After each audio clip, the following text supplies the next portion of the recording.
Perdón, tengo un pequeño inconveniente, ¿eh? Ahí está, ahí está. Damos comienzo al tercer evento organizado por Cátedra Jurídica de La Plata, Argentina. En esta ocasión, evento titulado Aspectos controversiales de la prueba testimonial. Y tenemos el placer, y en mi caso el honor, de que nos acompañe Luis Guillermo Acero. La temática que se va a abordar durante el día de hoy es una temática que, desde mi punto de vista, es absolutamente gravitante a la hora de pensar el proceso. La doctrina ha dicho y sostiene que la prueba testimonial es la prueba por antonomasia, lo cual puede ser entendido desde una doble perspectiva o desde dos puntos de vista. Es la prueba por antonomasia, en tanto es la madre de todas las pruebas, a diferencia de lo que ocurrió con la prueba documental o con la prueba pericial, que han requerido de cierto desarrollo y avance de las sociedades para ser producida, la prueba testimonial solamente requirió, como condición suficiente, la comunicación entre las personas. A su vez puede ser entendido como la prueba por antonomasia, en tanto al día de hoy es prácticamente impensado la existencia de un proceso, y si hablamos del proceso penal, un proceso penal, que culmine con un veredicto absolutorio o condenatorio que no se encuentre precedido por la producción de prueba testimonial. Incluso, si se quiere, la propia denuncia, y en muchos casos la propia noticia criminis, no es otra cosa que un testimonio.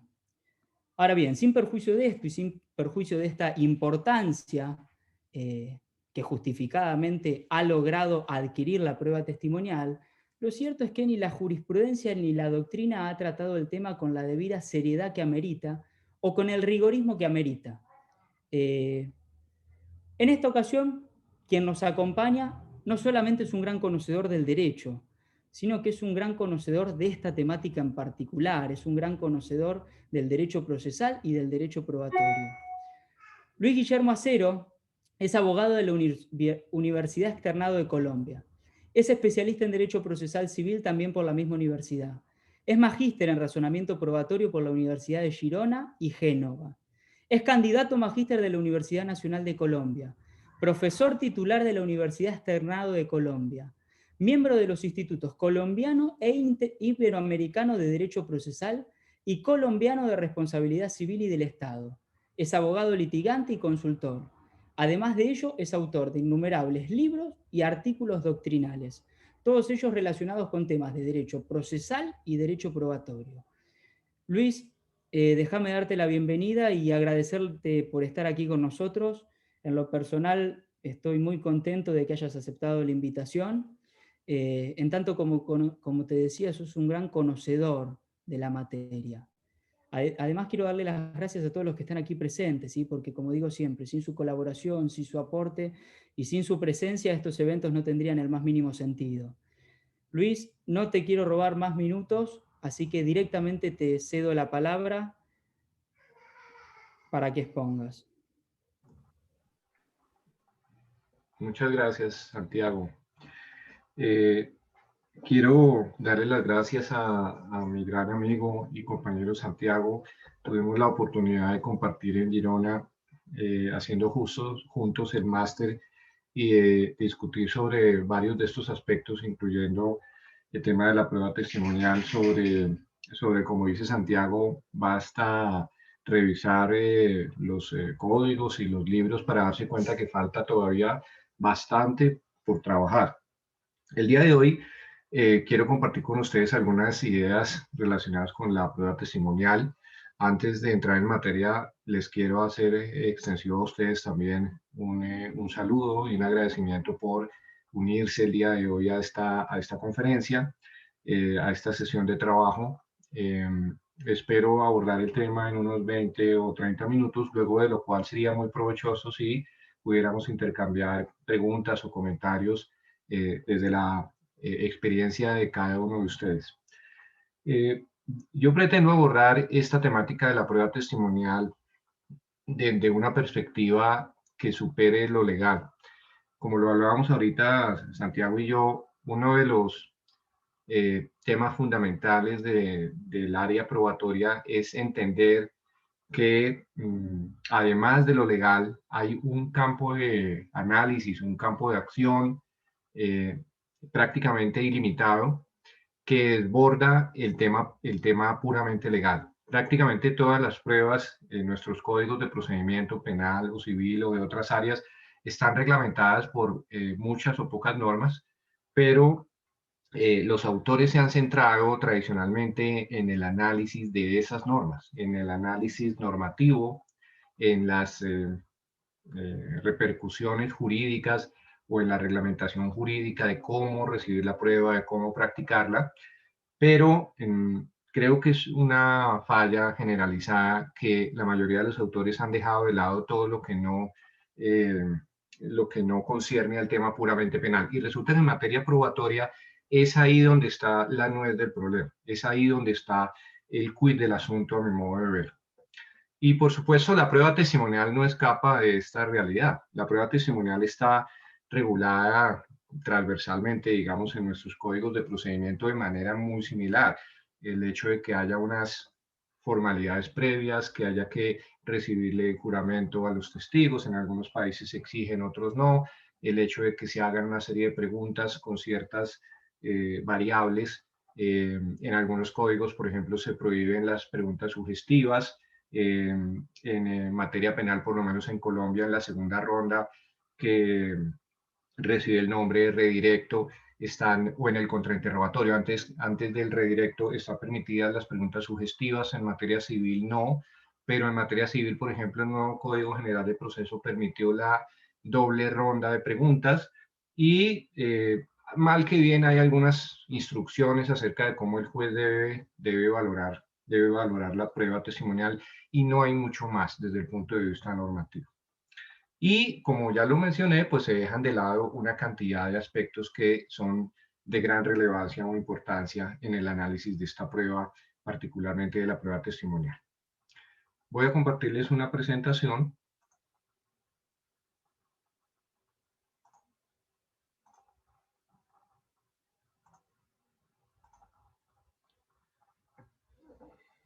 Uno de los aspectos cruciales de la prueba testimonial eh, a la hora de abordar su análisis, como lo estoy proponiendo, es decir, con una perspectiva que no se centre en lo legal, en lo puramente normativo, es el que nos propone un área inmensa de conocimiento, que es la psicología del testimonio.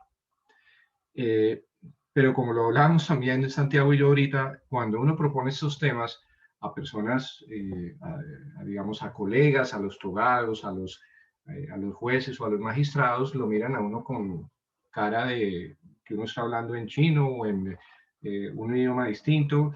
Y probablemente sí. Cuando uno habla de temas de psicología de testimonio, de epistemología en relación con los medios de prueba en general, pues está precisamente tratando de abordar temas que no son legales. Pero frente a esta realidad que es innegable, que son temas que escapan al conocimiento común de los abogados, creo y lo he sostenido desde hace muchísimos años que tenemos dos opciones. O asumir que no existen solo por el hecho de que no nos es fácil acercarnos a ellos porque no hemos sido constantes o porque no ha sido un común denominador el acercarnos a ellos como abogados. Asumimos que no existen o tomamos el reto de acercarnos a ellos. Y yo creo que definitivamente debemos romper la barrera y optar por la segunda vía. Y tenemos que acercarnos a ellos.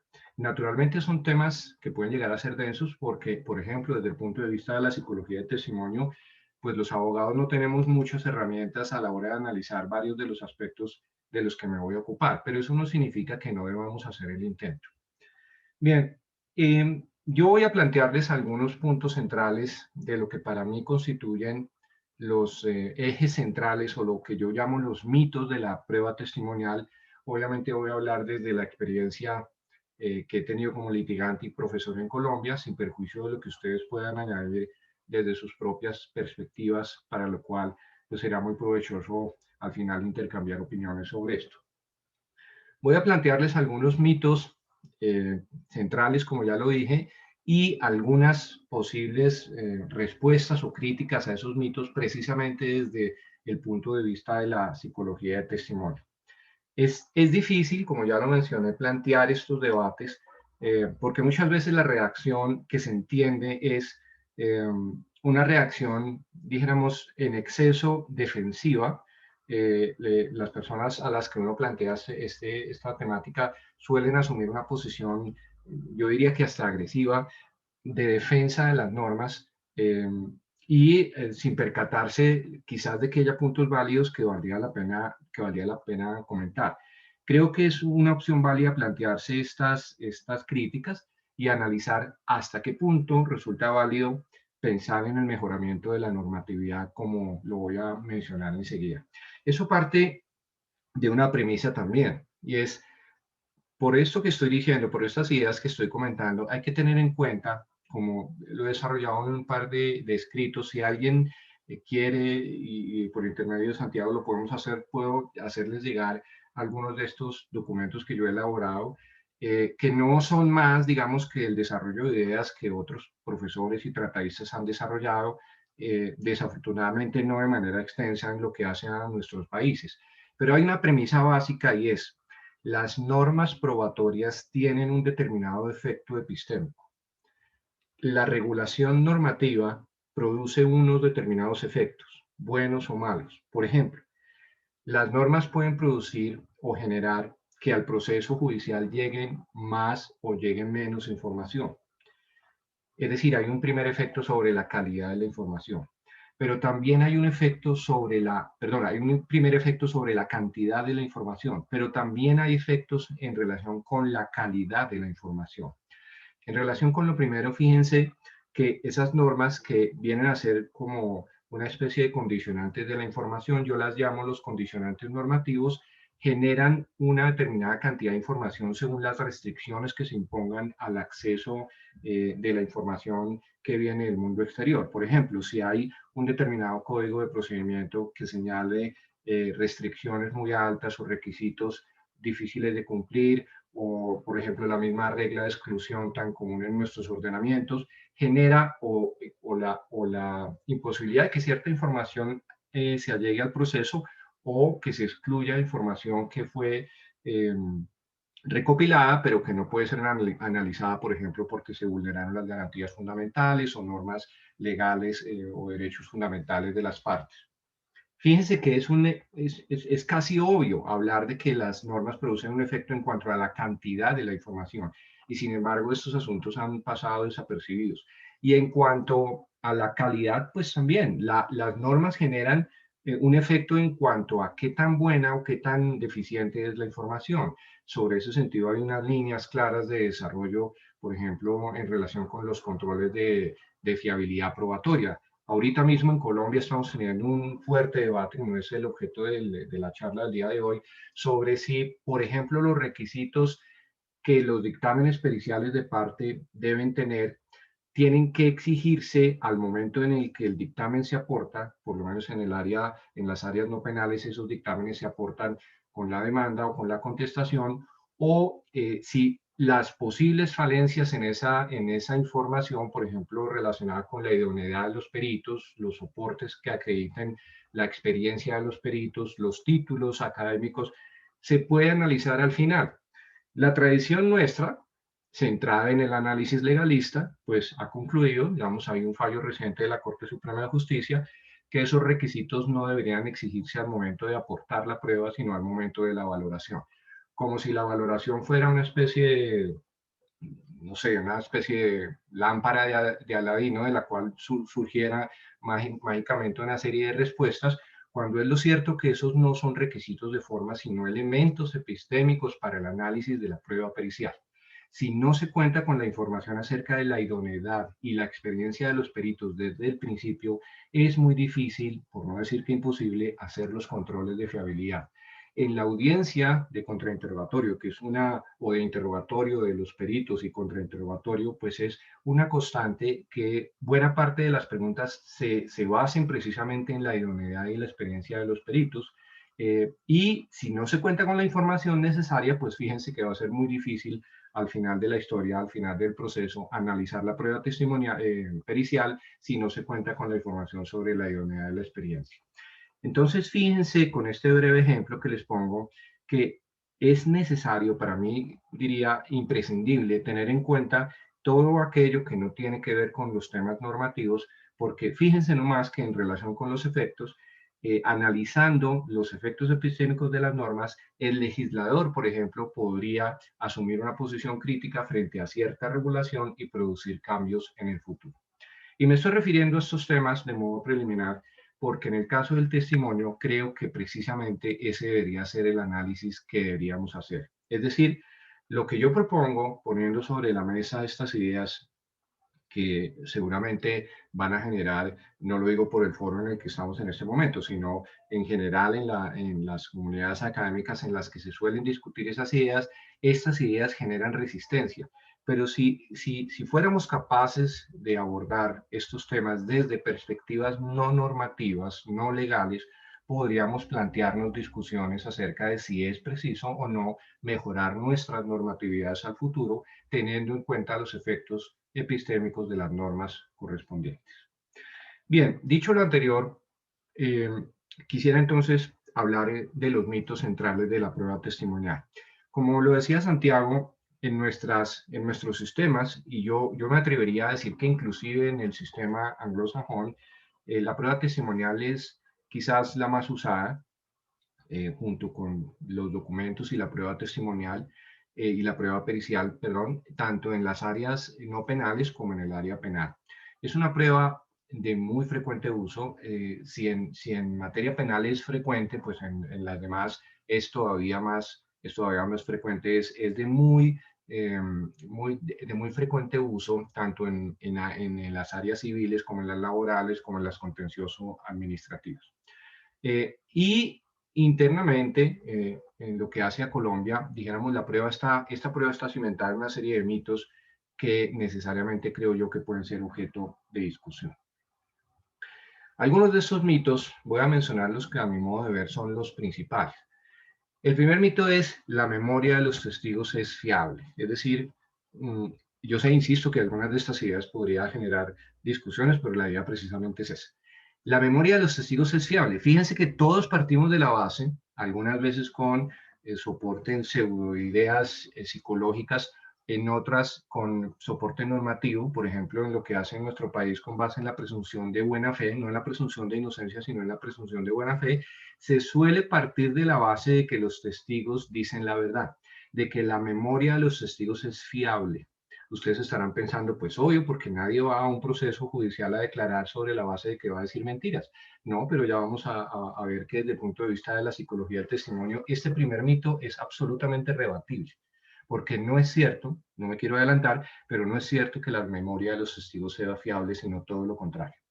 El segundo mito se relaciona con cómo extraemos esa información. Fíjense que en los procesos judiciales los testigos van a exponer eh, acerca de lo que conocen sobre unos determinados hechos en un escenario formal al que denominamos audiencia, que tiene una serie de requerimientos para que se pueda considerar como tal. Está presente el juez o están presentes los magistrados, están presentes las partes. En el sistema penal adversarial está presente el fiscal y la defensa. En nuestro sistema colombiano tiene que estar presente obligatoriamente el Ministerio Público. También puede estar presente el apoderado de las víctimas. Aclaro para los colegas que se conectan desde México, en Colombia el Ministerio Público no es la Fiscalía, es decir, la Fiscalía tiene su labor acusatoria, pero aparte hay un Ministerio Público que es como una especie de parte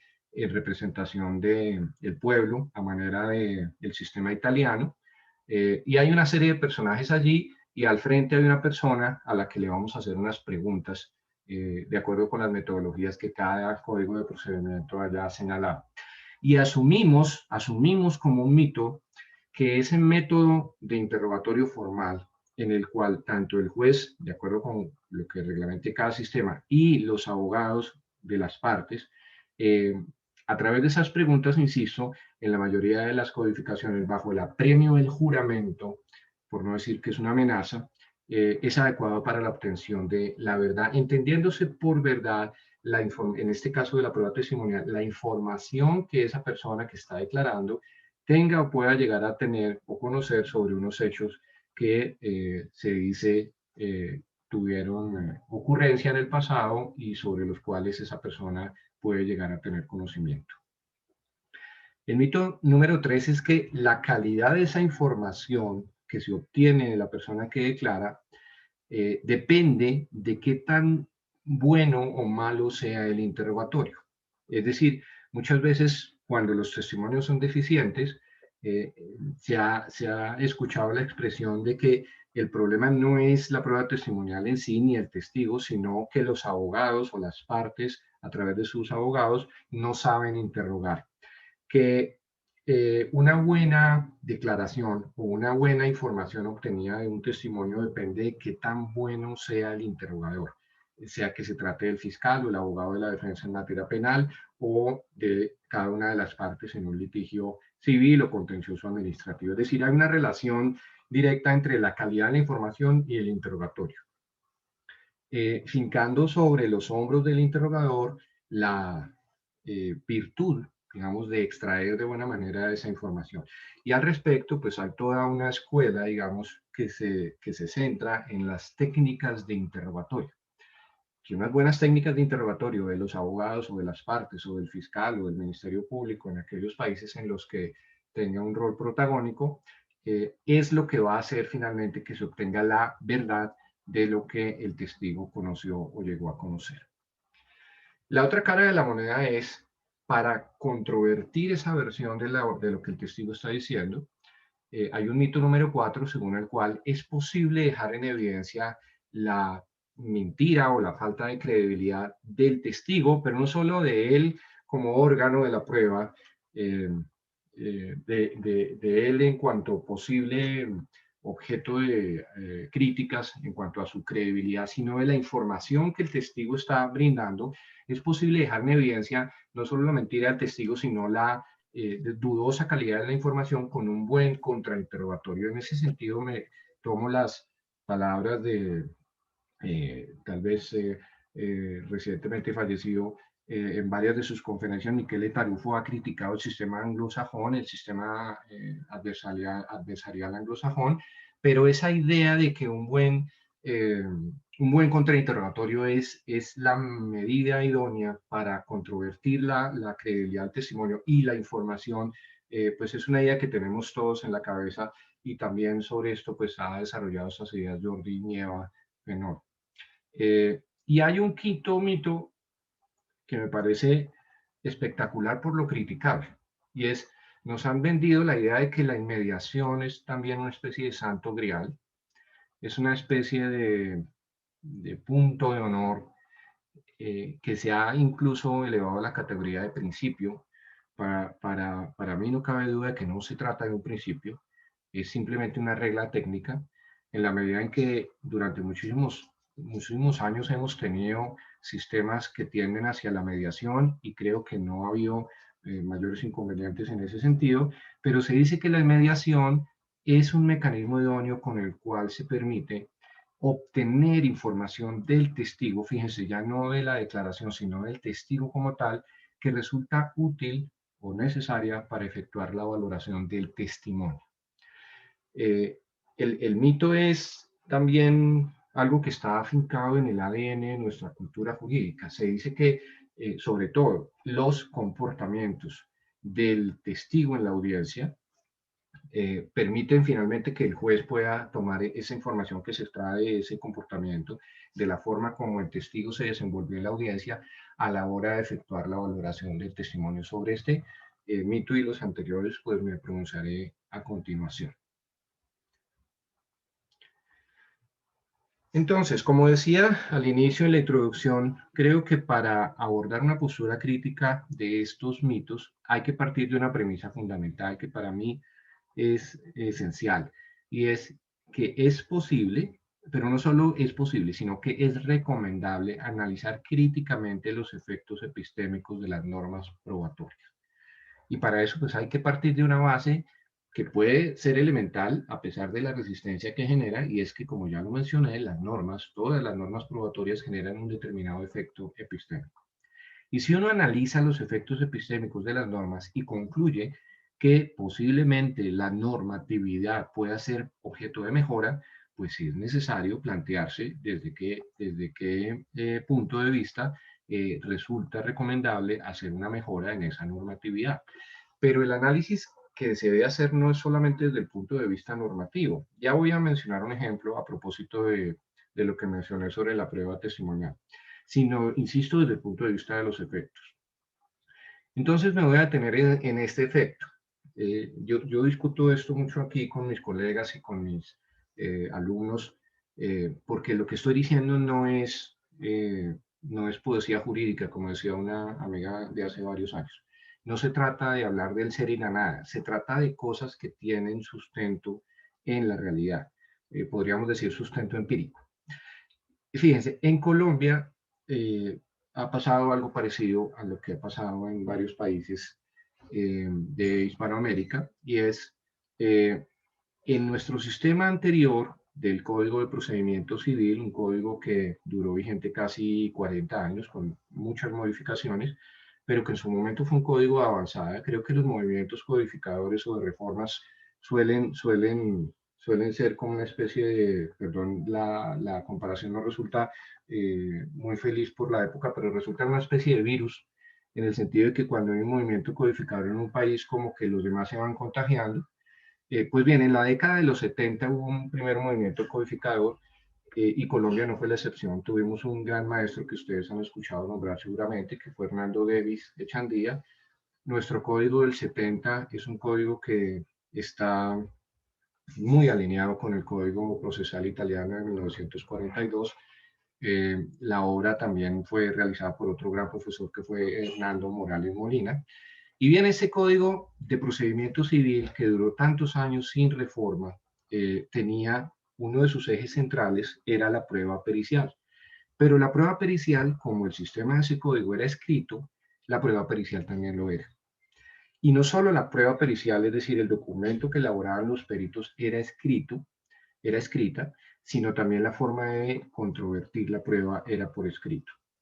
El documento escrito era sometido a contradicción poniéndolo en conocimiento de las partes tenían un término para proponer a través de un escrito lo que en su momento en el código anterior se llamaban las objeciones por error grave.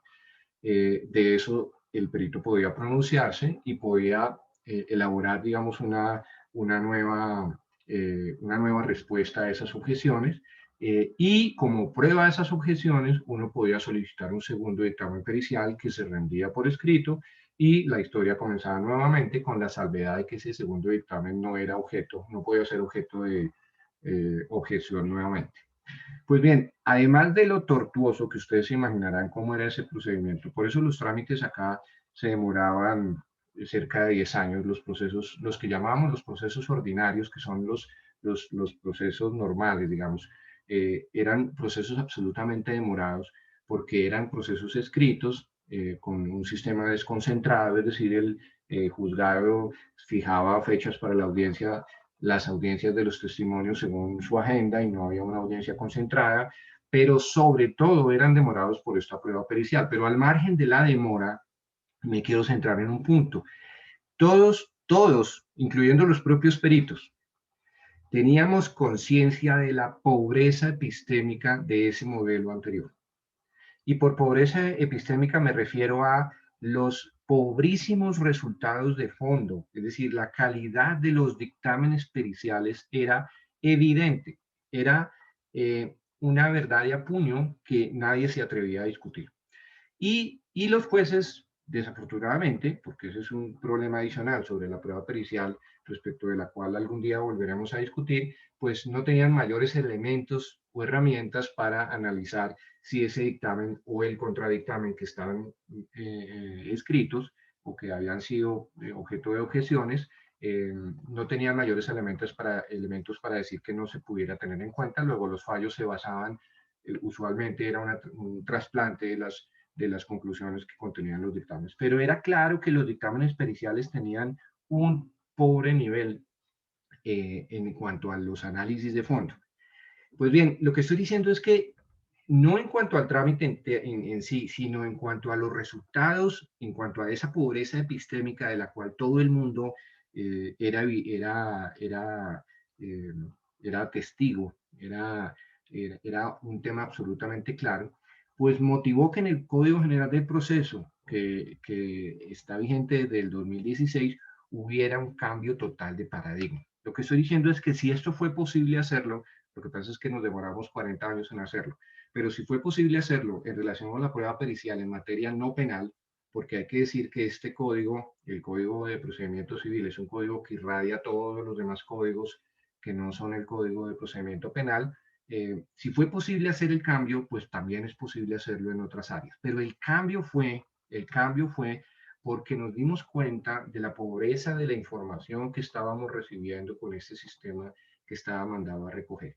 Y el Código General de Proceso, para bien o para mal, propuso un cambio de paradigma que consiste básicamente en que los dictámenes ahora en adelante van a ser dictámenes de parte, es decir, un cambio importante fue que los peritos no los va a designar de ahora en adelante el juez, como se hacía antes de una lista de auxiliares de la justicia oficial, sino que las partes van a solicitarle a un experto que elabore el dictamen, se aporta el dictamen y la contradicción se hace en audiencia. Sobre ese tema no quiero extenderme más porque no, digamos, escapa al objeto de la sesión de hoy, pero lo quiero señalar nuevamente. Es posible hacer cambios o producir cambios en la normatividad de los códigos, de nuestros códigos de procedimiento, si nos ponemos a analizar cuáles pueden ser los efectos en cuanto a la cantidad y la calidad de la información que esas normas están produciendo. Bien, en cuanto a los mitos que mencioné hace unos momentos, contra el mito número 1, acerca de que la memoria de los testigos es fiable.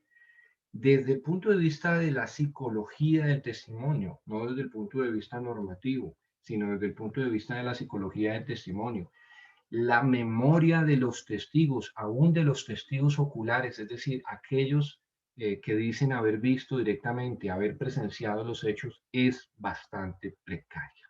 No se trata de hacer un análisis normativo invirtiendo la presunción de buena fe y asumiendo que todos los testigos van a ir a decir mentiras a sabiendas. No, se trata que entendamos que la memoria del ser humano es muchísimo más frágil de lo que nos han querido hacer ver. Y sobre eso hay innumerables estudios desde el punto de vista de la psicología del testimonio. Tuvimos como profesor a un gran tratadista que es el profesor Manzanero, y muchas veces discutimos este tema, y la indicación de la psicología del testimonio es que la memoria de los testigos no dura mucho más de un día. Y entonces ustedes dirán, pero ¿y por qué entonces se puede hacer evocación de hechos o de recuerdo de hechos pasados para ir a declarar? Esa evocación es una narrativa, dijéramos, podríamos expresarlo de esa manera, que los testigos hacen sobre lo que ellos consideran el recuerdo, no el recuerdo original. Y fíjense, si uno no tuviera en cuenta esto, no habría manera de analizar desde el punto de vista crítico figuras como, por ejemplo, la, entre comillas, preparación de los testimonios. Para los abogados es normal, y tuvimos una discusión hace un mes en el Instituto Colombiano de Derecho Procesal sobre esto, y es normal, es más, alguno de los intervinientes en ese foro dijo, no solo que es normal, sino que es recomendable reunirse con los testigos previamente. Claro, desde el punto de vista de nosotros como abogados litigantes seguramente lo es, pero desde el punto de vista de la psicología del testimonio, la preparación de los testigos, en el buen sentido lo quiero decir, pues no es otra cosa que rellenar los recuerdos que el testigo pueda tener, que ya dije que no eran los recuerdos originales, sino recuerdos que se han ido construyendo paulatinamente, eh, con lo que los abogados intentan demostrar. Esos baches que los testigos dicen tener, porque por obvias razones los recuerdos ya no son tan nítidos como los que se tenían hace un tiempo, se ajustan en la medida en que esa narrativa le sirva a los abogados que citan a los testigos correspondientes, según lo voy a mencionar enseguida. Pero hay múltiples aspectos, volviendo a la precariedad de la memoria, múltiples aspectos que afectan esa fiabilidad de la información, desde circunstancias relativas a la percepción hasta las impresiones o las emociones, todo, insisto, desde el punto de vista de la psicología del testimonio. Ahora, Lo preocupante no es que esta sea una realidad evidente para quienes se han acercado a estos temas desde la psicología del testimonio, sino que los abogados pretendamos que esta realidad no existe. Y la prueba de que no existen o que hacemos que no existen es que fíjense que en las audiencias, por lo menos en lo que hace a mi experiencia, no suele ser frecuente el análisis de estos asuntos. No suele ser frecuente el análisis de estos asuntos. No se pregunta por cómo se adquirió el conocimiento, por si se tienen problemas de percepción, por si hay problemas en la memoria, por ejemplo, qué tan buena o qué tan mala memoria tiene la persona. Son temas que se dejan de lado, pero que deberían analizarse. Quiero mencionarles que la normatividad del Código de Procedimiento Penal colombiano me parece a mí que va en la dirección acertada porque las normas, fíjense, no el Código General del Proceso, sino el Código de Procedimiento Penal, la norma sobre valoración del testimonio le indica al juez penal que tiene que tener en cuenta todos los asuntos relacionados con la percepción y la retención de datos, la memoria, los análisis sobre posibles problemas en la percepción o recordación de datos. La propia norma le dice al juez penal que tiene que tener en cuenta eso y me parece que es válido, pero en los asuntos civiles y no penales estos temas ni se mencionan ni en las audiencias y mucho menos en el código correspondiente. Se nos ha dicho, en segundo lugar, que el método del interrogatorio formal es un método idóneo para traer al proceso la verdad de lo que el testigo conoce o recuerda. Al respecto, creo que vale la pena el análisis crítico que hace, por ejemplo, Jordi Nieva Fenol, en el sentido de eh, eh, plantearse una pregunta crítica, y es, ¿qué es lo que finalmente queremos con la prueba testimonial? ¿Queremos traer la verdad al proceso?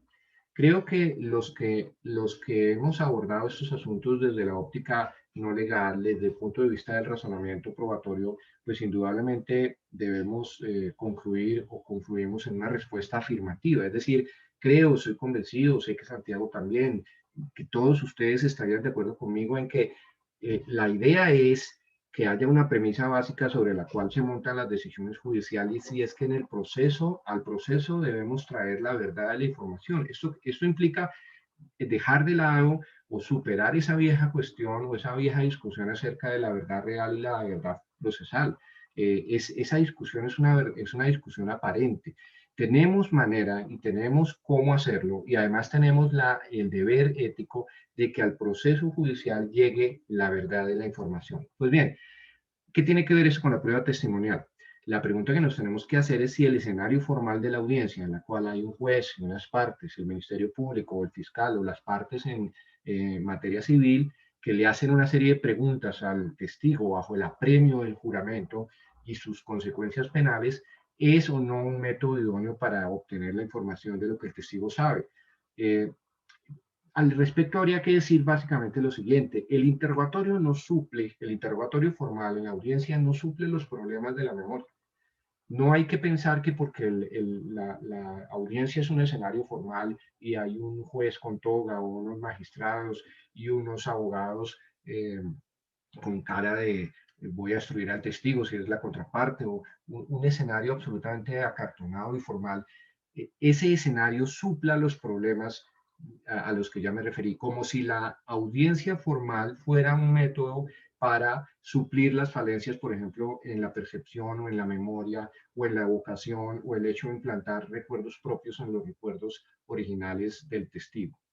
Esto quiere decir que contrario, y uno con el anterior, contrario a lo que nos han vendido, toda la información, pero no solamente de los testigos que mienten a sabiendas o de los testigos interesados, no me estoy refiriendo a eso. Esos son casos aún más dramáticos, los testigos, por ejemplo, que van a obtener beneficios por su declaración. No me estoy refiriendo a ellos.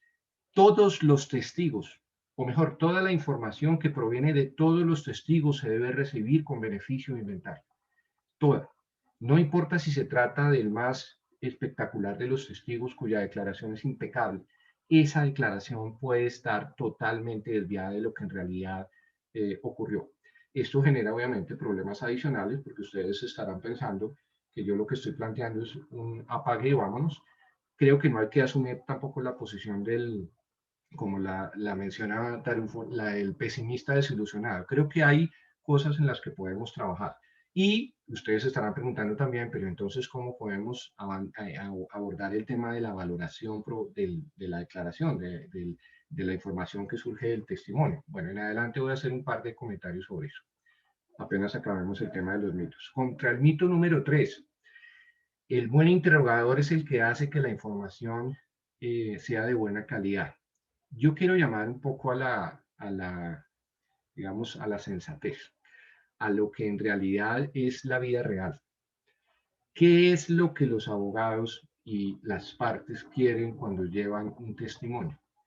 Y hay una verdad de apuño que por obvia no deja de ser importante, y es que las partes a través de sus abogados solamente citan a los testigos que favorecen las que podríamos llamar las teorías del caso de cada una de las partes.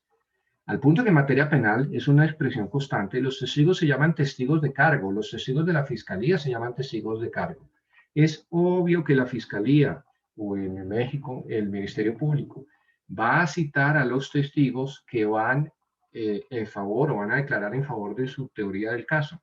En materia civil es igual. Los abogados no llevamos a declarar a testigos que van a ir a decir cosas que van en contra de lo que hemos expuesto en la demanda. Si fuéramos los demandantes, o en el caso de los demandados, en el caso lo que se haya expuesto en la contestación de la demanda. Hacerlo así, es decir, llevar testigos que van a decir algo en contra de lo que uno está diciendo en la demanda, pues es poco menos que, o poco más que un harakiri jurídico, pues un suicidio jurídico, porque obviamente nadie en uso de sus cabales va a hacer una cosa de esas. Entonces preguntémonos, ¿qué es lo que hacen o tratan de hacer los abogados de las partes cuando están haciendo los interrogatorios? ¿Es en realidad tratar de extraer la mayor cantidad de información? O más bien, como lo creo firmemente, porque además soy litigante, es conducir el interrogatorio de tal forma que el testigo diga lo que queremos que diga. No estoy diciendo necesariamente que lo hagamos decir cosas que él no está queriendo decir, sino que el interrogatorio lo vamos conduciendo de tal manera que finalmente el testigo termina diciendo lo que nosotros queremos que diga, al punto que pues no dejamos que la versión sea libre sin preguntas, sino que las preguntas finalmente conducen las respuestas de una u otra manera. Eso en últimas es lo que yo creo que caracteriza, entre comillas, al buen interrogador, que las preguntas se manejen de tal manera, que las técnicas se usen de tal forma, que finalmente este testigo resulte respondiendo lo que el abogado quiere. Pero la pregunta es, ¿eso que el testigo respondió gracias a la buena técnica del interrogador es en realidad la verdad? ¿Es en realidad lo que el testigo conoció? ¿O es lo que el abogado quiere finalmente que el testigo diga en la audiencia?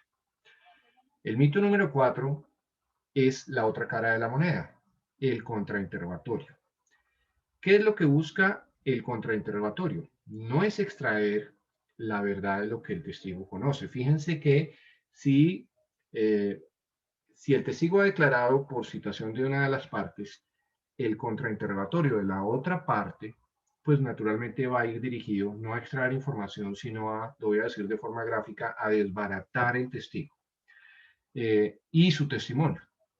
Desbaratar el testigo quiere decir poner en duda su credibilidad. En materia penal, por ejemplo, no conozco cómo funciona, por ejemplo, en otros países, pero en nuestro caso, en materia penal, hay un, entre comillas, procedimiento para atacar la credibilidad del testigo.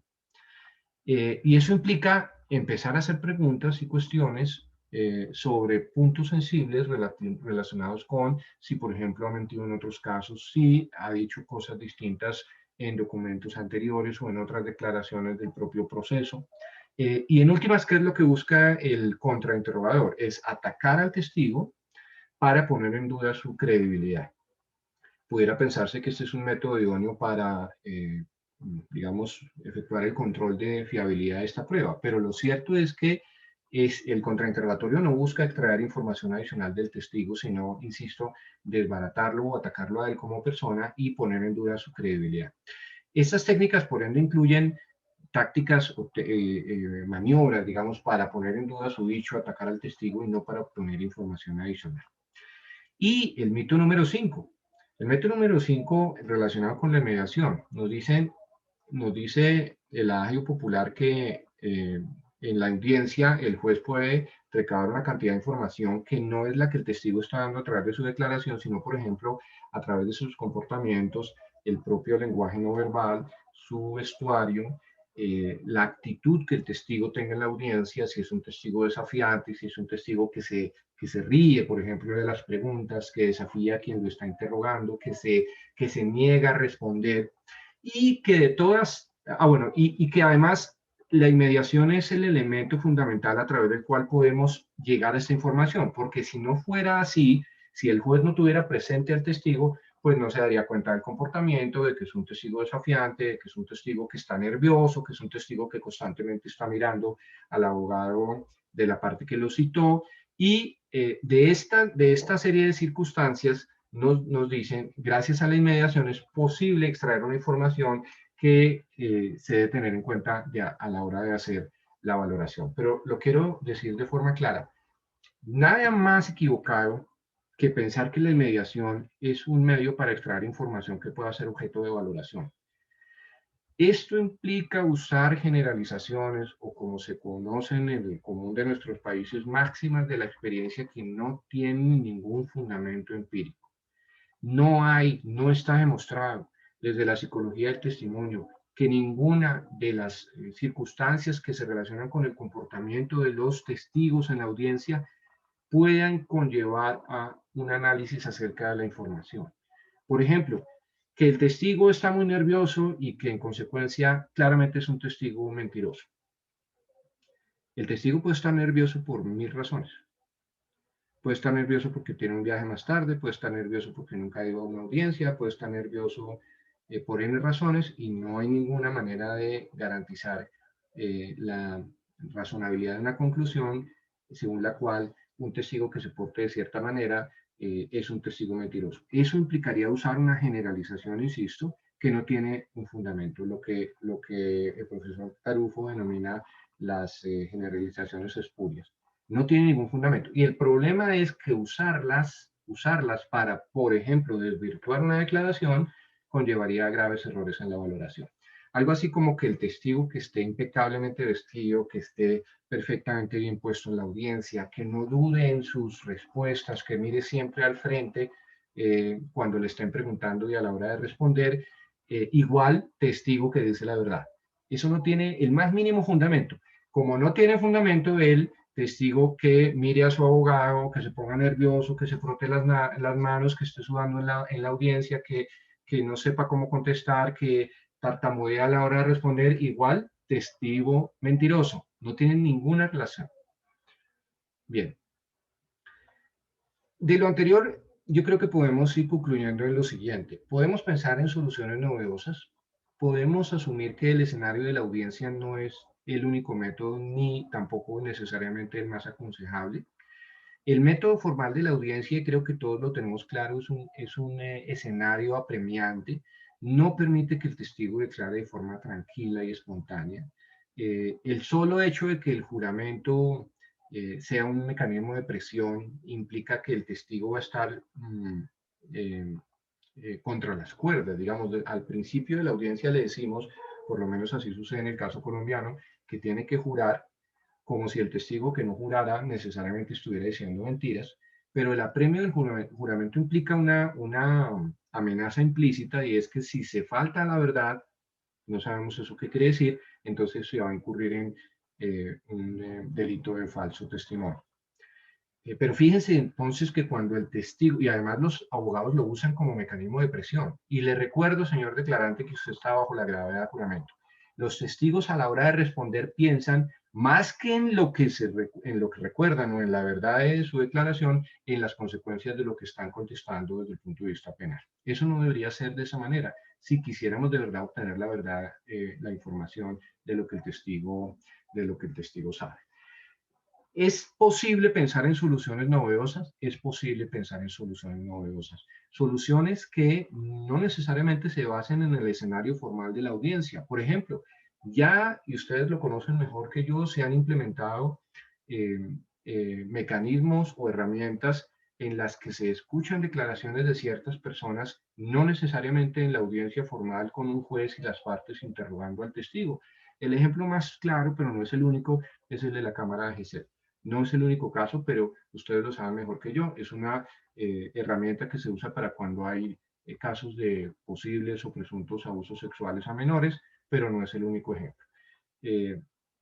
Otros casos, por ejemplo, son los escenarios no judiciales en los que las declaraciones también son importantes de personas que quieren rendir su declaración sobre hechos del pasado, sobre, por ejemplo, hechos relacionados con delitos que se han cometido por actores armados. En nuestro país hoy en día está nuevamente funcionando una comisión de la verdad, pero no solamente eso, eh, el órgano de justicia transicional que hemos creado en nuestro país ha empleado mecanismos alternativos de recepción de pruebas testimoniales que no son una audiencia formal. Ha sido obviamente criticado por los que podríamos llamar los puristas porque dicen que las versiones dadas en estos escenarios no formales son menos creíbles que las versiones dadas en audiencias formales, pero no dan mayores razones acerca de por qué. Se suele decir, por ejemplo, que como estas versiones no están sometidas a contrainterrogatorio, no hay manera de confrontar la versión de las personas, como si, insisto, el mito número 3, el del contrainterrogatorio, fuera una verdad de apuño. Es decir, como si la única manera de sacar a la luz posibles mentiras fuera a través del contrainterrogatorio y como si una víctima, por ejemplo, de delitos cometidos por grupos armados, por el solo hecho de ir a rendir una declaración sin quien la contrainterrogue, necesariamente estuviera diciendo mentiras. Y creo que no hay ninguna base para llegar a esa conclusión. La pregunta que creo que queda sobre la mesa es, ¿qué es lo que de verdad queremos con la prueba testimonial? ¿Queremos llevar la verdad a los procesos judiciales? Yo creo que sí.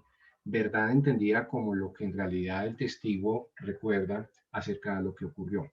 Con todas y las falencias de la memoria y todo lo que hemos dicho, creo que vale la pena plantearse por si el escenario de la audiencia formal, con las preguntas hechas por las partes y por el juez, es un escenario idóneo para recabar esa información, o si, teniendo en cuenta estas apreciaciones, valdría la pena preguntarse sobre si podemos y debemos hacer un análisis crítico de la normatividad que hoy en día existe en nuestros códigos y si podemos buscar mejoras a futuros, como creo que es así. Bien, estas son las ideas, querido Santiago, que quería compartir con ustedes. Me interesaría mucho si pudiéramos compartir algunas preguntas de los asistentes. Muchas gracias. Muchas gracias a ti, Luis. La verdad que la exposición en lo personal me ha gustado mucho.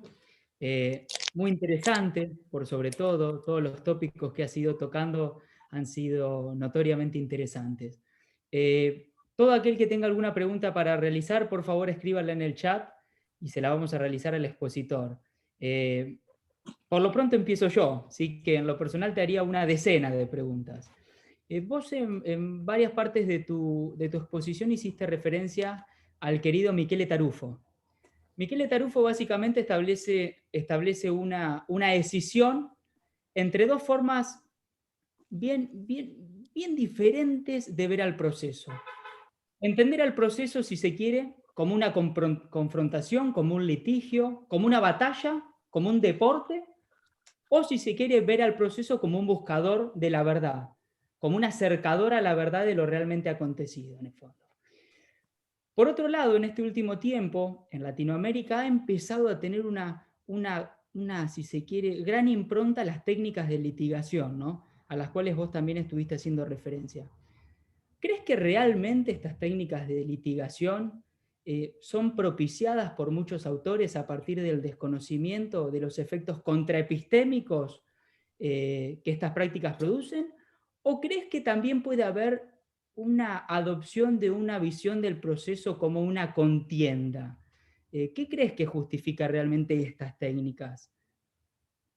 Bien, muchas gracias, Santiago. Mira, yo creo que una buena parte de esas, bueno, una buena parte de las reformas procesales que se han producido en nuestros países en los últimos 10 años o quizás un poco más, sobre todo en materia penal, y incluyendo eso que tú denominas técnicas de litigación, es debido a una gran influencia del sistema anglosajón. Eso es indudable.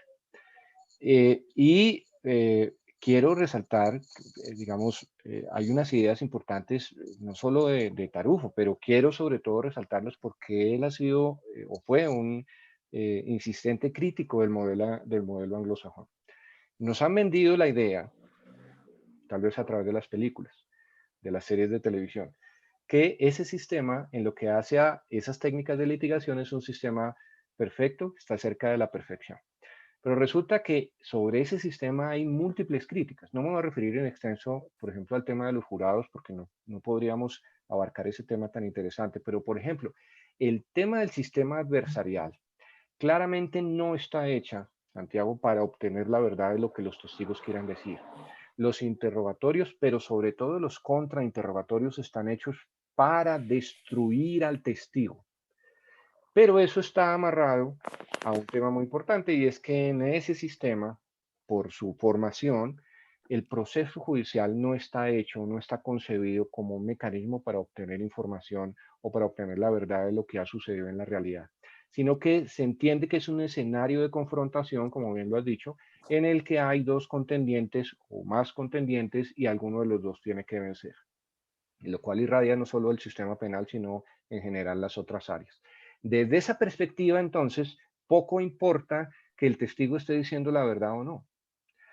No estoy diciendo necesariamente que siempre conlleve las técnicas de litigación o de interrogación a que los testigos digan cosas que no son verdad. No estoy queriendo decir eso. Lo que estoy diciendo es que de cara al proceso judicial, como el proceso judicial es un escenario de confrontación, las técnicas de interrogatorio buscan hacer decir lo que el testigo debe decir según la parte que lo ha citado, o desbaratar al testigo según el abogado de la parte contraria. De modo que, pues, no solo no es un método idóneo, sino que es un mecanismo contrapistémico, como lo has mencionado tú. Es decir, no solamente el escenario de la audiencia no es un escenario idóneo para obtener la verdad, sino que lo que se produce es todo lo contrario. Es una verdad aparente frente a la cual se va a tomar una decisión en ese pugilato jurídico que hay entre las partes.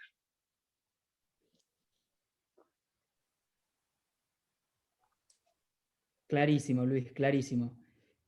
Ahí se van sumando varias preguntas. Yo me voy a tomar también el atrevimiento de realizar otra. En tanto, como te dije, tengo muchísimas, pero no voy a realizar todas. Voy a ser gentil con todos los oyentes que muy amenamente están poniendo aquí sus comentarios. Vos en un momento hiciste mención a Antonio Manzanero, ¿no? Quien él básicamente expone, ¿no? Que la memoria en el fondo no es una cámara fotográfica, ¿no? La memoria no reproduce al 100%. La memoria básicamente lo que hace es reproducir una visión parcializada de aquello que en su momento una persona pudo captar de la realidad.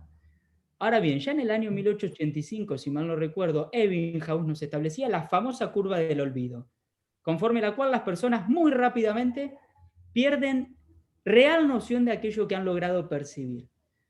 Mi pregunta es la siguiente, teniendo en cuenta esto, y teniendo en cuenta que es prácticamente moneda corriente que en Latinoamérica los procesos, por lo menos los procesos penales, que es lo que yo conozco, duren 5, 10, 15, 20 años. ¿Crees que amerite la realización directamente de un nuevo proceso y estamos en condiciones de hacerlo? ¿Es viable hacer esto? ¿O al día de hoy esto es prácticamente impensado? Yo creo que sí. Y puse como ejemplo el dictamen pericial porque durante muchísimos años se discutió esto mismo, trasladado pero a la prueba pericial, y la respuesta era que no se podía hacer nada porque así eran las cosas, así estaban las cosas. Entonces yo creo que sí, el hecho de que hayamos durado N años practicando la prueba testimonial de una manera no significa que lo hayamos hecho bien. No creo que haya necesidad de reformular todo el proceso judicial, pero en cuanto a la prueba testimonial, creo que sí hay manera de plantearnos mecanismos alternativos. Y si no fuera así, pues no habríamos llegado a la conclusión, por ejemplo, que en ciertas ocasiones a los menores no se les puede escuchar en una audiencia formal. Pero les quiero decir algo, fíjense La cámara de GESEL se está usando, bueno, ahora con la virtualidad no es fácil hacerlo, pero cuando llegue el momento de volver a la presencialidad seguramente lo haremos. Pero al menos en Colombia se usa, pero en materia penal, no en materia civil, no en materia civil. Y la respuesta, la pregunta que uno se haría frente a ese tema es, ¿y por qué en materia civil no? En materia de familia, por ejemplo, cuando hay asuntos de violencia intrafamiliar que no sean necesariamente penales, ¿por qué pensamos que en esos casos la audiencia formal debería seguir siendo el método idóneo? Se han planteado alternativas como por ejemplo las entrevistas por parte de los psicólogos.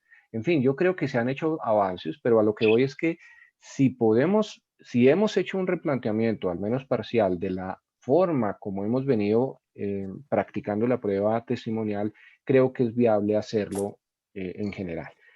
Nos tenemos que hacer la pregunta, ¿es viable que en una audiencia formal un testigo que dice haber conocido unos hechos que sucedieron hace 5 años, en realidad cuente lo que vio? Mi punto es, como litigante yo puedo decirles que no, en realidad no. En realidad lo que el testigo va a ir a decir es lo que el abogado quiere que diga. Y sobre todo, si asumimos como un deber prácticamente de los abogados la preparación de los testigos antes de las audiencias. Ahora, claro, sé que la pregunta que vendría a continuación sería, bueno, ¿y cuál sería el método que deberíamos inventarnos para sustituir el escenario de la audiencia formal para que los testigos mal o bien digan algo de lo que en realidad recordaron? Bueno, pues creo que ese es un área que está por hacerse, está por hacerse y creo que se puede hacer el trabajo y se debe hacer el trabajo desde la psicología del testimonio. Eh, Seguramente el método de las entrevistas en un ambiente eh, que no sea un ambiente agresivo con el testigo podría facilitar el recuerdo. Es decir, son muchísimos temas sobre los que había que trabajar, pero yo te diría que sí podemos y debemos replantearnos el cómo estamos recibiendo y cómo estamos practicando las pruebas testimoniales. Perfecto. Mira, Luis, te voy poniendo al tanto. Ya empezaron acá a llegar varias preguntas que, amén de ser muy buenas preguntas, no te quiero atemorizar, pero son bastante profundas. Por ejemplo, acá Marcelo Musa, pero creo que es Musarra, nuestro querido amigo. ¿Es posible valorar un único testimonio en causas de violencia de género, en donde muchas veces la víctima no tiene más pruebas que su propio testimonio? Esto sin violar derechos de defensa en juicio, y me tomo el atrevimiento de hacer un agregado. ¿Cómo hacemos para corroborar la veracidad de un testimonio sin que existan otros indicios u otras pruebas, llámalo como quiera, que justamente sirvan para hacer ese juicio corroborativo? Bueno, creo que ustedes han dado con uno de los puntos más problemáticos en casos de violencia de género, pero yo diría también, por ejemplo, en casos de violencia sexual con menores, muchas veces por cómo se desenvuelven esos hechos, a veces solo hay un solo testimonio, que es el testimonio de la víctima. Eh, el sindicado o el indiciado, como se le llame en los distintos países, obviamente va a negar esos hechos, pero aún si los reconoce, pues habría solamente un par de declaraciones y la pregunta es si eso sería suficiente para tomar una decisión. Y como dice Santiago, muchísimas veces, por no decir que en casi todas no hay información adicional contra la cual contrastar las declaraciones. Claro que es un problema. En los procesos distintos de estos, en los procesos, perdón, distintos a estos, quizás fue un tema que me faltó señalar, la valoración debe hacerse, o el método que usualmente se recomienda es contrastar la información que surge de la declaración o declaraciones con los demás medios de prueba, llámense los demás testimonios o los documentos, o lo que el juez haya podido encontrar, por ejemplo, a través de unas inspecciones o con los dictámenes periciales. El problema cuando la prueba es única, es decir, cuando hay una sola declaración, por ejemplo, de la víctima, es que no habría cómo contrastar esa información. Yo no tendría la respuesta. Es un problema que creo que ni siquiera la psicología del testimonio ha logrado resolver. Ustedes dirán, pero hay métodos para saber si una persona, por ejemplo, un menor o una mujer o un hombre que haya podido ser objeto de violencia sexual, ¿Hay manera de saber científicamente si esa persona está diciendo la verdad o no? Desafortunadamente tengo que decir que no. No hay manera de saber. Se han ensayado muchísimos métodos y no estoy solamente pensando en el detector de mentiras, que es un método muy rudimentario que arroja resultados de alrededor del 50%. Se han ensayado múltiples mecanismos o herramientas científicas o pseudocientíficas para saber si la persona está diciendo la verdad o no. Inclusive se han ensayado metapruebas. Las metapruebas son no pruebas sobre los hechos, sino pruebas que versan sobre las pruebas, como por ejemplo las entrevistas psicológicas. La entrevista psicológica sería o estaría dirigida no a saber si los hechos ocurrieron o no, sino si la persona es o no proclive a decir mentiras y si esa declaración específicamente sobre esos hechos de violencia sexual o abuso de menores, por ejemplo, y menciono el tema de los menores porque en el caso de los menores es aún más complejo. Hemos tenido casos muy desafortunados en Colombia en razón de la manipulación de la que pueden ser objeto los menores. Esas metapruebas van dirigidas básicamente a establecer si es probable o no que haya un porcentaje X de probabilidad de mentira o de no mentira. Pero aún esas pruebas vienen a ser discutibles porque el dictamen del psicólogo simplemente dirá si la persona es proclive a decir mentiras o no, o si ve coherencia en las declaraciones, pero eso no quiere decir necesariamente que la información coincida con lo que probablemente sucedió. De modo que ahí tenemos un problema y yo coincido con el colega que hace la pregunta, pues creo que debemos replantearnos cómo hacer el abordaje de esos asuntos. Es un asunto muy complejo, sin duda, pero lo que no podemos hacer es asumir que la sola declaración, por ejemplo, de una persona en ese sentido, pues pudiera ser suficiente. Ahora, sé que esto genera muchas discusiones porque no habría cómo allegar información adicional. Y además porque, por ejemplo, tanto que hemos discutido sobre el tema de perspectiva de género, si fue una mujer la que fue objeto de violencia sexual, por ejemplo, y solamente se cuenta con su declaración, se dirá desde la perspectiva que, ¿por qué no podemos creerle a esa persona? Es verdad, pero es cierto, digamos, tiene un punto válido quienes así opinan, pero el asunto es si desde el punto de vista del derecho de defensa es suficiente contar con la sola versión de quien se dice la víctima para justificar una sentencia condenatoria. Es un asunto complejo. Yo no tendría la solución en ese momento. Creo que ese tema amerita un montón de líneas de investigación, sobre todo de la psicología del testimonio. Por ejemplo, se me ocurre que podríamos intentar estrategias consistentes en combinar herramientas. Por ejemplo, el análisis de la declaración, si es un menor, pues usar la cámara GESEL, que básicamente lo que busca es aislar al menor y tenerlo en un ambiente tranquilo. Debe hacerse la entrevista por parte de personal calificado, utilizando los protocolos. Recientemente he tenido noticia de que en Perú hay un protocolo sobre cómo usarla.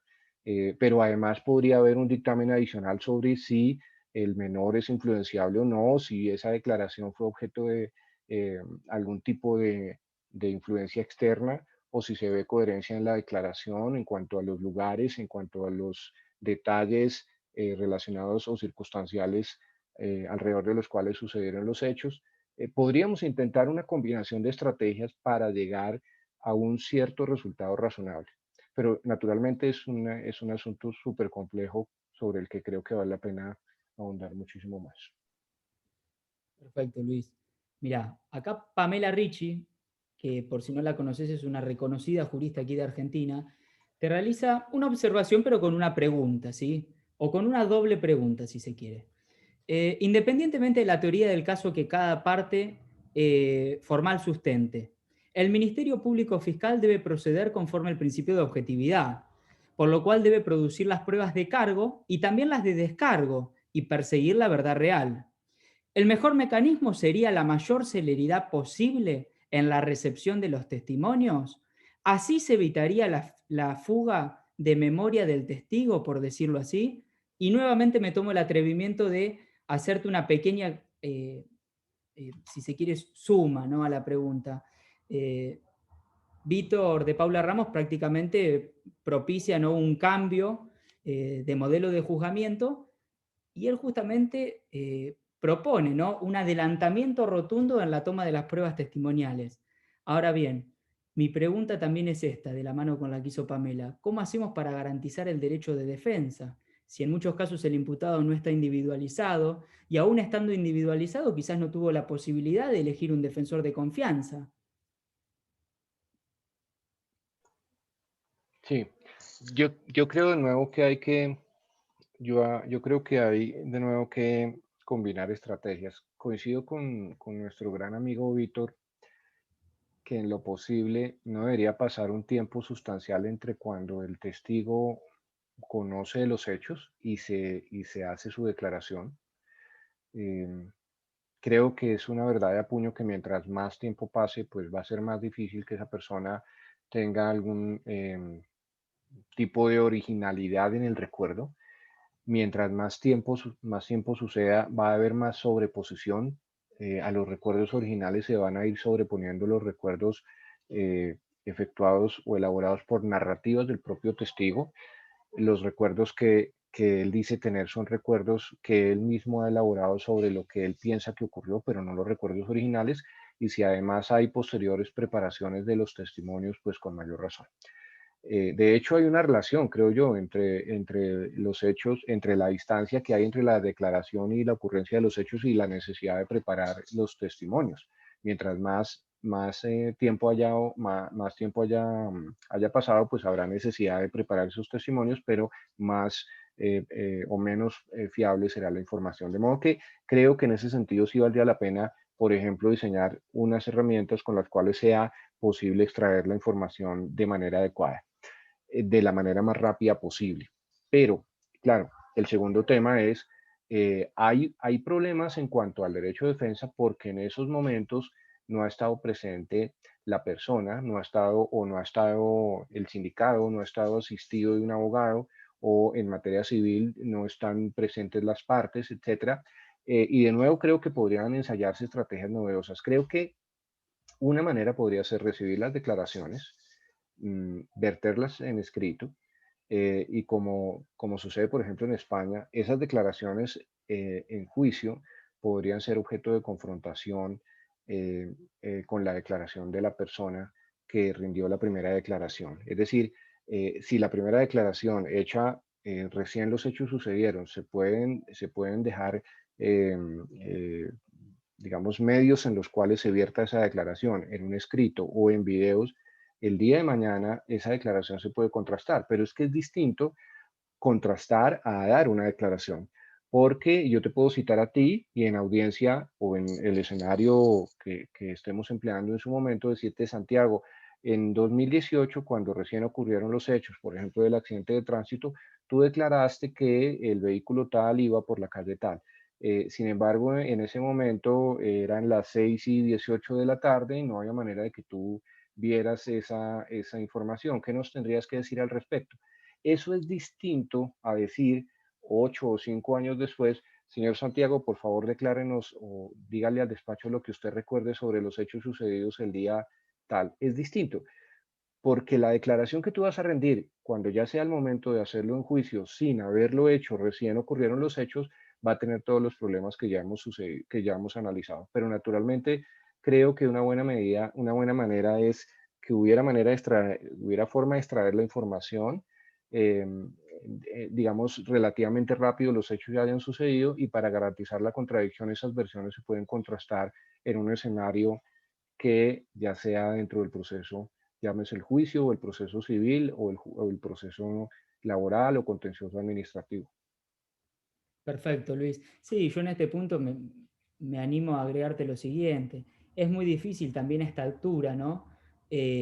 Poder dar también soluciones, ¿no?, y establecer cuál debe ser el cambio.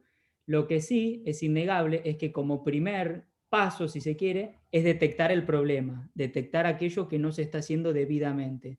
Pero entiendo que es difícil a veces, ¿no?, dar una solución ante preguntas bastante concretas. Ahí, mira, Lizeth Belén Hernández Ramírez te realiza una pregunta que la voy a reformular un poquitito. Está de más en claro decir que, bueno, eh, asumís un modelo cognoscitivista con relación al proceso. Ahora bien, ¿qué consejos das a la hora de preguntarle al testigo? Es decir, ¿qué consejos podés dar vos en cuanto a las formas en que se tiene que realizar el interrogatorio concretamente? Bien, pues esto, digamos, esto iría un poco en contra de lo que he dicho el día de hoy, eh, porque las técnicas de interrogatorios, pues no necesariamente buscan obtener la verdad de lo que haya sucedido, sino lo que los abogados queremos que los testigos digan. Pero ya pensándolo como abogado litigante, pues creo que hay que acudir a los cánones tradicionales, y en ese sentido, pues todos sabemos que hay diferentes clases de preguntas, pero en la medida en que uno sepa claramente qué es lo que quiere que el testigo diga, es más factible que no se vaya el testigo por las ramas. Es decir, ya desde el punto de vista como litigante, hay muchísimo tema que analizar. Entonces, tener clara la estrategia y tener específicamente qué es lo que el testigo o qué es lo que queremos probar mejor con lo que el testigo va a decir, pues creo que es un primer punto de arranque. Eso lo digo porque muchas veces los colegas citan a testigos sin que se tenga claro qué es lo que se quiere probar, sino que simplemente vaya una persona y hable, por ejemplo, de cómo se celebró un contrato. Creo que es mucho mejor si se sabe, por ejemplo, que el testigo o que lo que se quiere demostrar es que el testigo diga o demuestre, por ejemplo, que hubo un incumplimiento específico en la entrega del bien o en la calidad que el bien tenía cuando se va a hacer la entrega específica. Lo segundo es tener en cuenta los tipos de preguntas que hay. En nuestro país pues, hay una restricción a usar las preguntas sugestivas en materia no penal. En materia penal, como lo indiqué, se pueden usar las preguntas sugestivas. Eh, Creo que sobre eso valdría la pena discutir qué tan epistémicamente válidas son las preguntas sugestivas o no. Creo que si fueran contraepistémicas o necesariamente contraepistémicas, pues habría que replantearse, por ejemplo, si vale la pena hacer ese tipo de preguntas o no y que las normas lo señalen. En materia civil, insisto, no están permitidas en nuestro país las preguntas sugestivas, pero se pueden hacer preguntas de tipo exploratorio, y si uno tiene claro el objetivo del testimonio, del resultado de la exploración, sabe qué camino conducir. Y en ese sentido, la idea es ir llevando un orden e ir preguntando paso a paso, no necesariamente de forma consecutiva. Una buena forma de volver a traer al testigo sobre temas que ya se vieron y, por ejemplo, hacer que profundice sobre materias adicionales es no seguir un orden necesariamente cronológico en la narración. Y en ese sentido, creo que mientras más específicas y concretas sean las preguntas, mejor. Ahora, si uno es el contrainterrogador, pero insisto, estoy diciendo cosas que van en contra de lo que he dicho el día de hoy. Si uno es el contrainterrogador, pues hay miles de formas de desacreditar el testigo. Pero creo que haciendo controles de fiabilidad en el contrainterrogatorio, creo que sería viable, como lo permite nuestro Código de Procedimiento Penal, hacerle preguntas sobre su propia declaración, pero también hacerle preguntas sobre declaraciones anteriores y hacerle preguntas contrastando esa declaración con otras declaraciones rendidas en ese mismo juicio o en juicios anteriores. Y sobre ese sentido, pues el testigo tendrá que decir algo acerca de qué fue lo que los demás testigos dijeron y ya será el juez el que valore ese resultado. La pregunta que yo quiero que nos hagamos es si esto que estoy diciendo es epistémicamente válido o no. Es decir, como que en mí habitan dos personas distintas. El litigante, que claramente usa estas herramientas que creo que todos manejamos, pero la persona que también está preocupada por el tema de razonamiento probatorio y el modelo cognitivista, que sabe que estas herramientas pueden no necesariamente conducir a la verdad. Puede que un contrainterrogador, perdónenme la expresión, sea exitoso en el sentido de desbaratar al testigo, pero no quiere decir eso que se haya logrado un resultado exitoso desde el punto de vista epistémico, porque puede que el testigo esté diciendo la verdad, puede que esté diciendo la verdad, puede que su declaración coincida con lo que razonablemente sucedió, pero el contrainterrogador logró que el juez se fuera con la idea de que ese testigo es mentiroso porque, por ejemplo, puso de relieve N contradicciones que hubo durante la diligencia. Y no necesariamente las contradicciones son sinónimos de de que la versión no coincida con lo que sucedió. Perfecto, perfecto, Luis. Mira, aquí Sergio Martínez Camilla nos pone, que lamentablemente no lo vamos a poner a leer por la extensión del mismo, ¿no? Unos artículos del Código Procesal de la provincia de San Juan, donde se adopta claramente un criterio de pensamiento notoriamente disímil al cual vos has expuesto. Es decir, es un código rotundamente que se aleja, si se quiere, de un criterio racionalista en lo que hace a la valoración de la prueba. Lo cual creo que también es moneda corriente, ¿no? En nuestros países, lamentablemente, y por qué no también en la enseñanza universitaria. Mira, yo en este último tiempo he dado varias charlas sobre la prueba testimonial, sobre la inmediación, y por lo general siempre me hacen una pregunta, la cual ahora te la voy a trasladar a ti. ¿Crees que estos modelos cognoscitivistas y este enfoque netamente epistémico se contrapone con la potestad de los jueces para realizar preguntas? Es decir, ¿consideras que los jueces deben o no deben realizar preguntas para ir en búsqueda de la verdad? Eh, Mira, yo creo que mm, para hacer la respuesta breve, porque sobre eso podríamos quedarnos hablando toda la noche, guarda relación con las facultades oficiosas del juez. El juez puede, perdónenme la expresión, meterse en el debate probatorio y tomar la iniciativa y decretar pruebas, o en los interrogatorios hacer sus propias preguntas. Yo era, quiero decirles, fiel seguidor de la escuela de la llamada escuela del garantismo. Pero me parece a mí que es una visión, de nuevo, normativa. Me parece que es, porque la escuela del garantismo, digamos, para los que no han escuchado hablar de ella, señala que el juez no puede intervenir en el proceso judicial, no puede decretar pruebas, y en lo posible no debe hacer preguntas. Pero yo creo que debemos de nuevo abandonar esa visión desde el punto de vista de racionalista, o desde el punto de vista del razonamiento. Creo que ninguna información que llegue al proceso hace daño, obviamente con el respeto al debido proceso, las garantías, etcétera, porque pues a fin de cuentas tenemos que, este método, llamémoslo de investigación judicial, es un método sui generis porque es un método de investigación empírica, pero que está sometido a parámetros o a cánones normativos. Es muy curioso. Tenemos que respetarlo, porque así es. Hay que respetar el debido proceso, el derecho de contradicción, etcétera. Pero asumiendo que respetamos esas garantías, no hay que pensar que porque llegue al proceso mayor información, eso va a hacer algún tipo de daño. Por el contrario, mientras más información llegue, mejor. En consecuencia, si el juez puede preguntar, lo hará para absolver sus propias inquietudes, para resolver las dudas que vayan surgiendo, o los puntos que tengan que ser aclarados. ¿Por qué podría ser un efecto nocivo, o por qué podría ser desfavorable para el proceso y la obtención de la verdad el que el juez pregunte? A mi modo de ver, no hay ninguna razón. Desde el punto de vista epistémico, no hay razón en que el juez pueda preguntar. En el caso de las pruebas de oficio, en el Código General del Proceso, les quiero comentar, una buena parte de la discusión era si esas pruebas que el juez decretaba podían ser o no objeto de contradicción, como las pruebas pedidas por las partes. Como se vio una falencia, el código señaló que esas pruebas tenían que ser objeto de contradicción. Pero creo que las pruebas de oficio tampoco hacen daño. No es cierto que las pruebas de oficio inclinen la balanza hacia uno u otro lado. Las pruebas de oficio van a traer más información al proceso, así como lo harán las preguntas que el juez haga en los interrogatorios. ¿Y eso puede hacer daño? Pues no creo. Creo que mientras más información llegue al proceso, más probabilidades habrá de que la decisión se base en lo que probablemente sucedió en la realidad.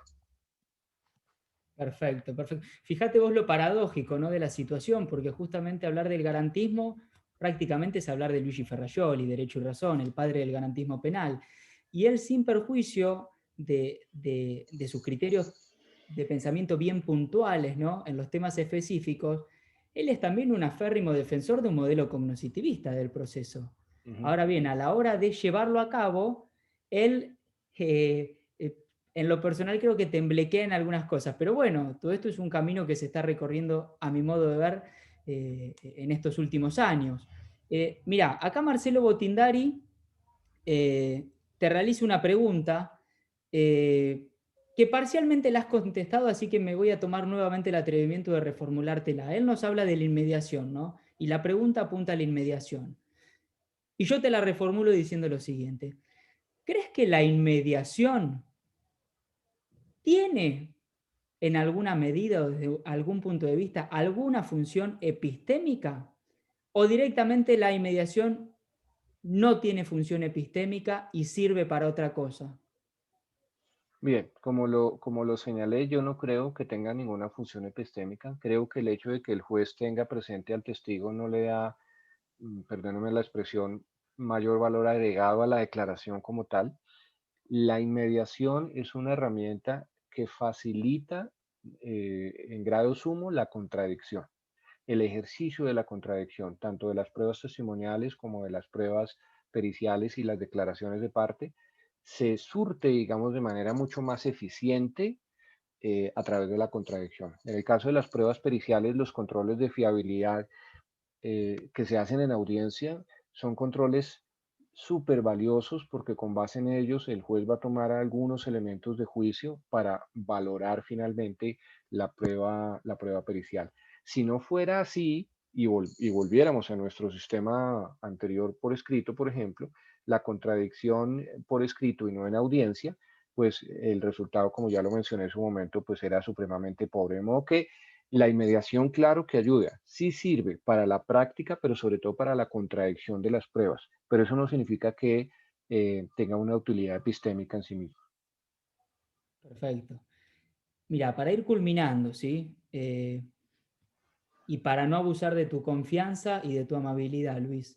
No faltaba más. Con todo el gusto, Santiago y colegas. Mira, una última pregunta, ¿sí?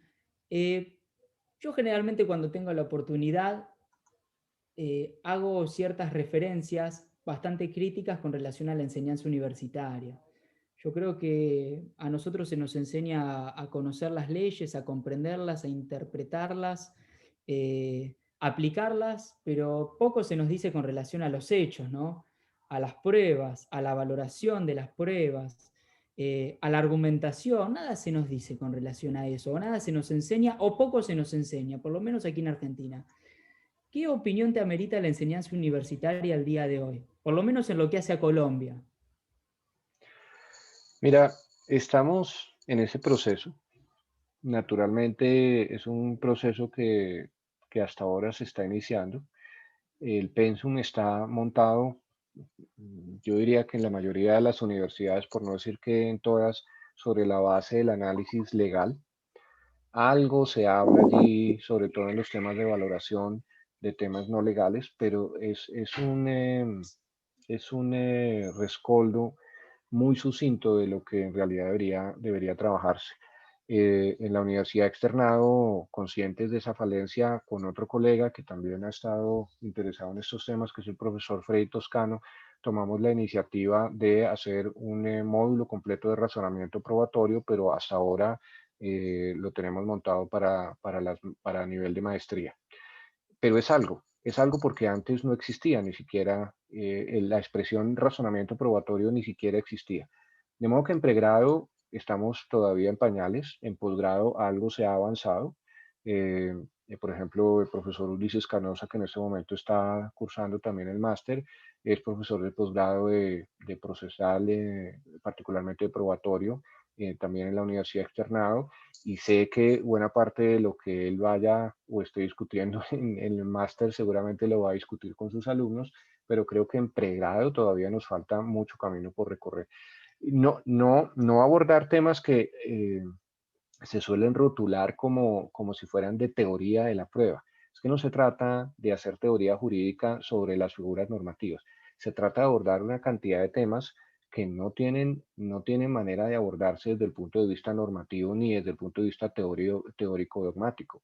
Eh, pero bueno, creo que algo hemos avanzado. Algún día, ojalá pudiéramos ver más de estos temas en pregrado. Yo sé que es probable que en los próximos años se produzcan cambios en ese sentido.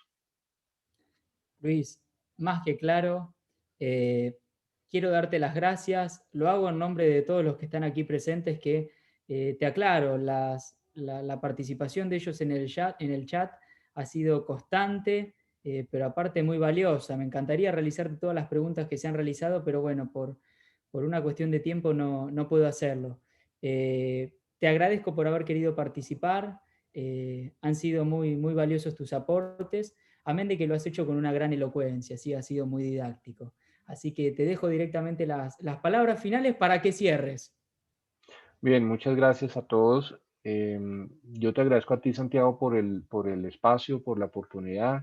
Estas son ideas sobre las que tenemos que volver una y otra vez.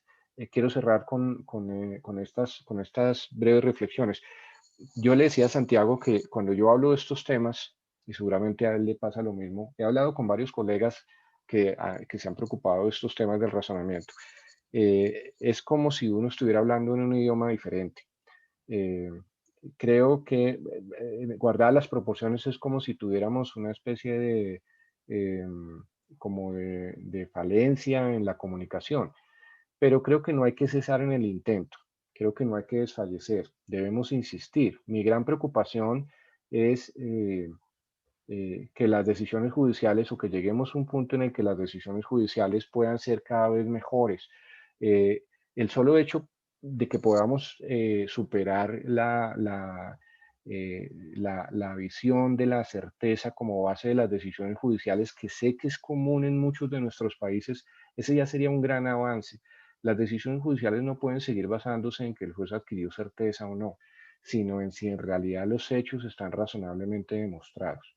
Yo tengo una especie de complejo de Cassandra, no sé si recuerdan, el complejo de Cassandra era una persona que podía ver el futuro, volvía al pasado y les decía a las personas lo que iba a suceder, y nadie le creía. Y entonces ella, presa de la angustia, pues no sabía muy bien qué hacer porque ella sabía lo que iba a suceder y nadie le creía. Guardar las proporciones, yo tengo a veces esa misma frustración. Me doy cuenta de problemas epistémicos, de que hay figuras que no solo no ayudan, sino que sucede todo lo contrario, son figuras contraepistémicas. Creo, por ejemplo, que el juramento es una figura contraepistémica. Yo no puedo decirle a una persona que vaya a declarar a un proceso con la amenaza de que la voy a meter a la cárcel porque simplemente ella va a hablar de lo que recuerde, mal o bien, pero no puede ser que si ella se equivoca necesariamente la consecuencia sea una conducta penal. Obviamente, al margen de las personas que a sabiendas van a dar una falsa declaración. Eh, son problemas del día a día, pero creo que no podemos desfallecer. Y en ese sentido, estos foros, por lo cual le agradezco nuevamente a Santiago, pues son escenarios idóneos en los que tenemos que persistir hasta cuando tengamos la oportunidad de seguirlo haciendo, Santiago. De modo que muchas gracias a todos por asistir y muchas gracias a ti y de nuevo quedo súper atento a cualquier cosa que ustedes quieran o necesiten. Muy a la orden. Muchas gracias. Muchas gracias a ti, Luis. Y doy por cerrada la reunión, no sin antes agradecerles a todos los que han participado de la misma, han colaborado con su difusión y por sobre todo han escrito sus comentarios en el chat a lo largo de la jornada. Muchas gracias a todos. Buenas noches a todos.